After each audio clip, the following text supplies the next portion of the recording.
Lo semua pasti udah nggak asing atau minimal ngerti kenapa rata-rata atau kebanyakan orang Tionghoa atau Cindo di Indonesia itu hidupnya lebih mapan, lebih sukses, dan lebih jago dalam urusan bisnis atau dagang dibanding orang pribumi. Gua mau klarifikasi dulu ya di awal. Di video ini gua nggak ada niat buat rasis, diskriminatif, atau menjelek-jelekan pihak tertentu. Yang gue bahas di sini murni berdasarkan fakta sosial yang terjadi di sekitar kita. Jadi tolong ditonton sampai habis dulu, biar nggak salah paham. Nggak usah jauh-jauh deh, di tempat gue sendiri, mayoritas orang yang punya usaha besar, kayak toko bangunan, swalayan, bahkan mall gede, itu ya orang Cindo. Pemilik PT, pemilik gudang, supplier besar, rata-rata mereka dari etnis Tionghoa. Kalau kita lihat ke skala nasional, coba cek daftar orang terkaya di Indonesia. Lo Tak Wong, Robert Budi Hartono, Michael Bambang Hartono, Prajogo Pangestu, Dato Sri Tahir. Itu semuanya juga dari etnis Tionghoa. Jujur, ini menarik banget buat dibahas. Karena kalau dipikir-pikir, kita ini seakan-akan udah kalah start dari mereka sejak lahir. Tapi, kenapa bisa begitu? Makanya, di video ini gue bakal ajak kalian ngebahas realitanya. Kenapa etnis Tionghoa cenderung lebih sukses secara ekonomi di Indonesia? Faktor-faktornya apa aja? Apakah soal budaya, pendidikan, warisan, atau ada hal lain? Tonton sampai habis, biar pemahaman lu lengkap dan nggak setengah-setengah. Kalau lu punya opini atau pengalaman pribadi, boleh banget tulis di kolom komentar. Jangan lupa juga like video ini dan subscribe channel ini biar lu nggak ketinggalan bahasan-bahasan seru lainnya. Kalau kita jujur-jujuran ya, kita semua pasti udah sering lihat toko bangunan, minimarket, mall, sampai pabrik besar. Banyak banget yang pemiliknya orang Tionghoa. Di kota besar, di pinggiran kota, mereka nyebar di mana-mana dan mayoritas dari mereka sukses. Padahal jumlah mereka kecil banget. Beberapa studi dan perkiraan independen menyebutkan bahwa populasi etnis Tionghoa di Indonesia bisa mencapai 3% hingga 5% dari total penduduk. Laporan dari Good Stats pada tahun 2023 menyebutkan bahwa lebih dari 10 juta warga Indonesia merupakan orang Tionghoa, yang setara dengan 3,8% dari total populasi Indonesia. Tapi sekarang coba kita lihat kenyataan yang nggak bisa dipungkiri. Mereka pegang kendali atas sebagian besar sektor ekonomi di negeri ini. Contohnya gampang, kita intip daftar orang terkaya di Indonesia versi Forbes tahun 2024. Dari 10 besar, setidaknya 7 orang adalah keturunan Tionghoa, mantan Wakil Presiden Republik Indonesia ke-10 dan ke-12 Yusuf Kala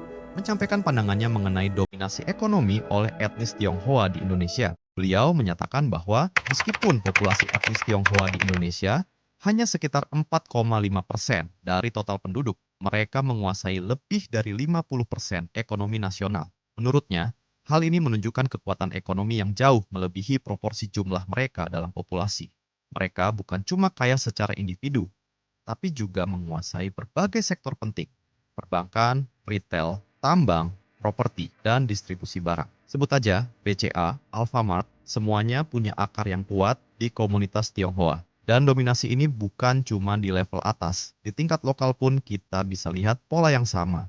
Pertanyaannya sekarang, gimana ceritanya mereka bisa sampai di titik ini? Kenapa dominasi ekonomi ini bisa terbentuk?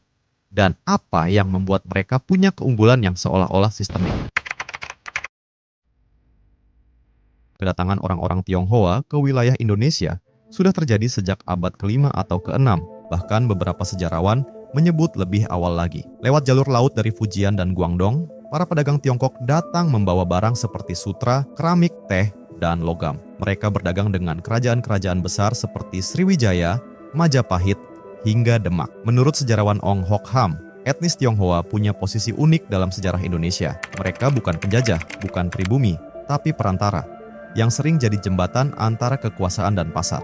Dan peran itu udah mereka jalani berabad-abad lamanya. Di masa kolonial Belanda, peran mereka makin menguat.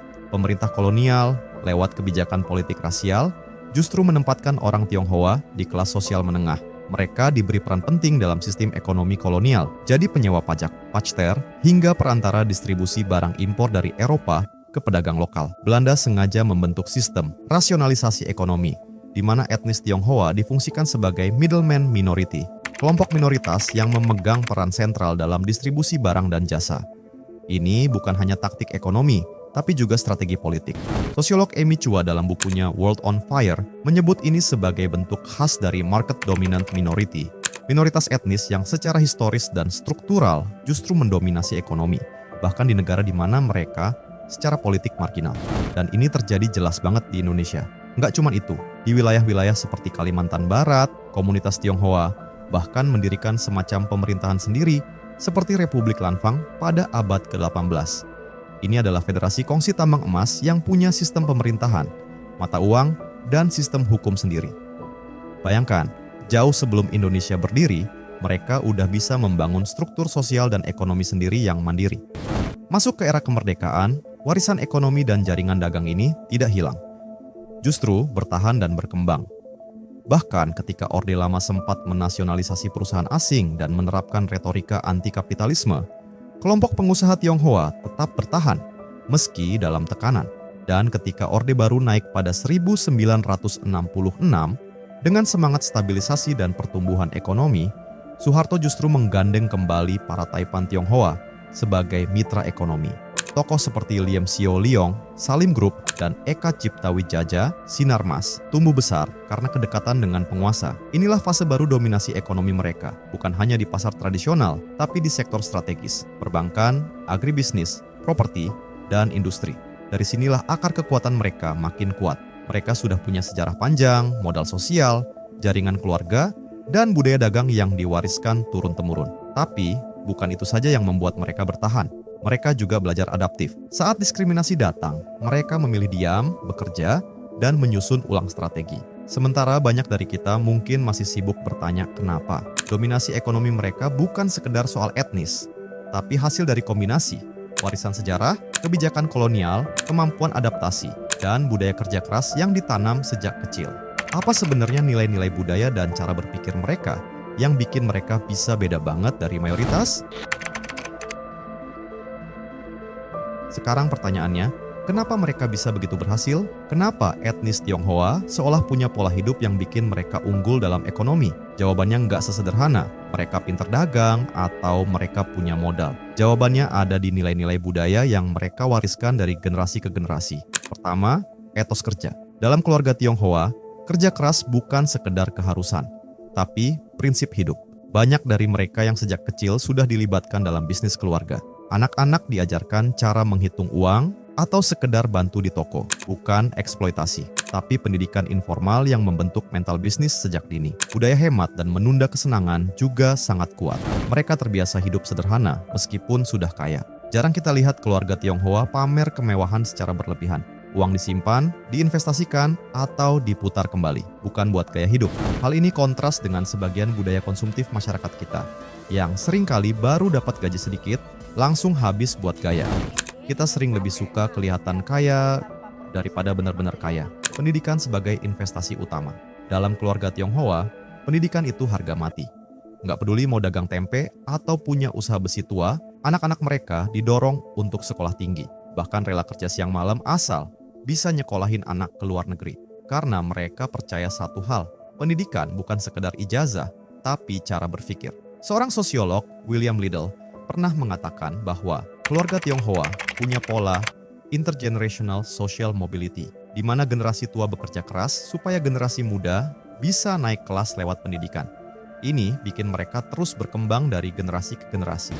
Ketiga, mental mandiri dan nggak bergantung pada negara. Orang Tionghoa, terutama yang tinggal di Indonesia, tumbuh dalam sejarah panjang diskriminasi dan ketidakpastian politik. Mereka tahu, negara bisa berubah kapan saja, hukum bisa nggak berpihak. Maka dari itu, mereka bangun sistem perlindungan sendiri.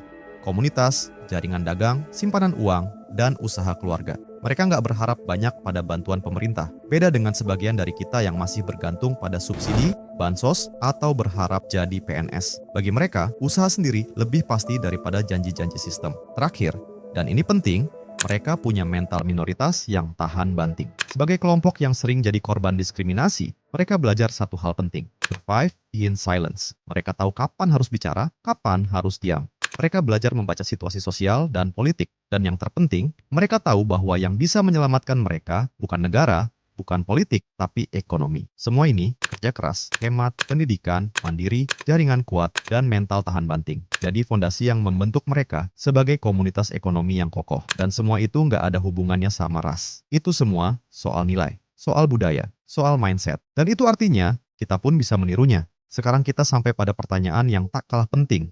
bahkan mungkin yang paling mengganggu. Kenapa kita, sebagai bangsa, masih tertinggal? Kenapa meski sudah merdeka, meski kita punya sumber daya alam yang melimpah, kita masih seringkali berada di bawah? Kenapa ada perasaan bahwa kita tidak maju sejauh negara-negara lain yang bahkan tidak punya kekayaan alam sebanyak kita? Jawabannya ada di sini, di dalam struktur sosial kita, di dalam kebijakan yang mungkin tidak berpihak pada sebagian besar rakyat, dan di dalam mentalitas kita sebagai bangsa.